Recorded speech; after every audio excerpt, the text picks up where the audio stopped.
এই দেখো পুজো দিতে এসে দুজন মিলে মারামারি করছে, আর মারামারি করার পর মুনমুনের চোখ দেখো একদম কপালে উঠে গেল। তো কি হয়েছে জানার জন্য পুরো ভিডিওটা দেখতে থাকো।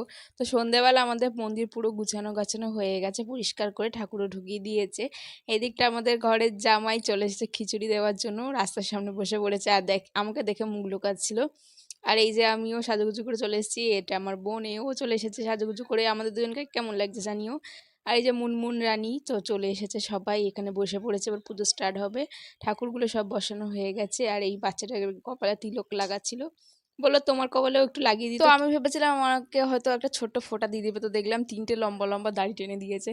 তো দেখে আমি পুরো ভাবছিলাম যে কিরম লাগছে লাগছে। তো আমার বোনকে ওরকমভাবে সাজিয়ে দিয়েছি, আর সাজিয়ে দেওয়ার পর ওর মুখটা একেবারে দেখার মতো নেই, বলছে যে আমাকে কিরম বাজে করে দিয়েছিস কেন তুই, তোকে তোর বর ভালো করে দিয়েছে, আমাকে বাজে করে দিয়েছি।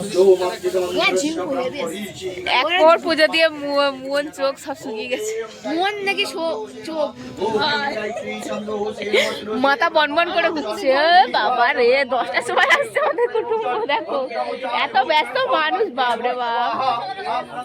আস্তে আস্তে এদিকটাতে তো আমাদের এক প্রহরের পুজো প্রায় শেষের পথে, তো এক্ষুনি এদের দুজনের মধ্যে মারামারি স্টার্ট হবে। তো দেখো কিসের জন্য হলো। আমাদের অবস্থা খারাপ হয়ে গেছে, প্রথম প্রহরে অবস্থা খারাপ। আর আমরা এখানে পুজো দিচ্ছি, আমরা প্রথম প্রহরে অবস্থা খারাপ।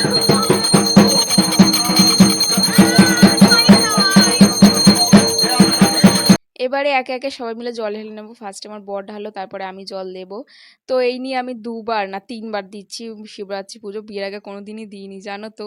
তো বিয়ের পর তারপরে দিচ্ছি পুজোটা। আমি মাঝে মাঝে ভাবি যে মানুষ বিয়ে করার আগে তো শিবরাত্রি পুজো করে যাতে শিবের মতো বর পায়, তো আমি বিয়ের পরে কেন করছি। আমি তো পুজো দিয়েছি, সঙ্গে আকাশ ভাইকেও টেনে নিয়েছি আমার সাথে, বললাম তুইও পুজো দে এবারে, না খেয়ে একদম পুজো দিবি তুই।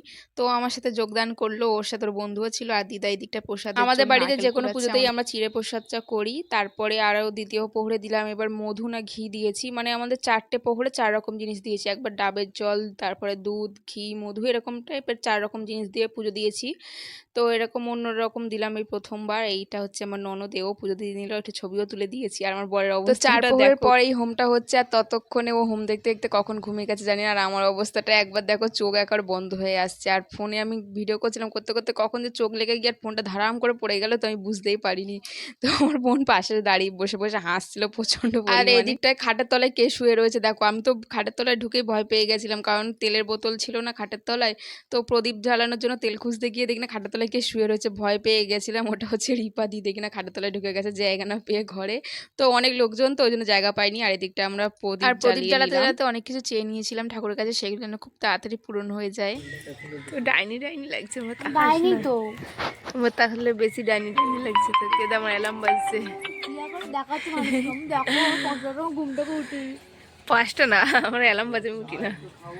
আর জানো তো কি হয়েছে আমার সাথে, সেই কোমণ্ডুলির মধ্যে পয়সা দিয়ে সংকল্প করেছিল সবাই, আর আমি ঠাকুরমশাই আমাকে বলেছিল যে কোমণ্ডুলের জলটা ফেলে দিতে। তো আমি পুরো জলটাই এমন ফেলে দিয়েছি, তার ওর মধ্যে পয়সা ছিল, আমার একদমই মনে নেই। এখন সেই পয়সাগুলো ঠাকুরমশাই চলে যাবে বলে তুলে দেওয়ার জন্য আমি এখন খুঁজতে বসেছি। দেখো কি অবস্থা হয়েছে আমার সাথে। তো ভিডিওটা ভালো লাগলে লাইক কমেন্ট শেয়ার করতে ভুলো না। এবারে কি করেছি সেটা আমার পরের পার্টে আসছে, তোমরা দেখতে থাকো।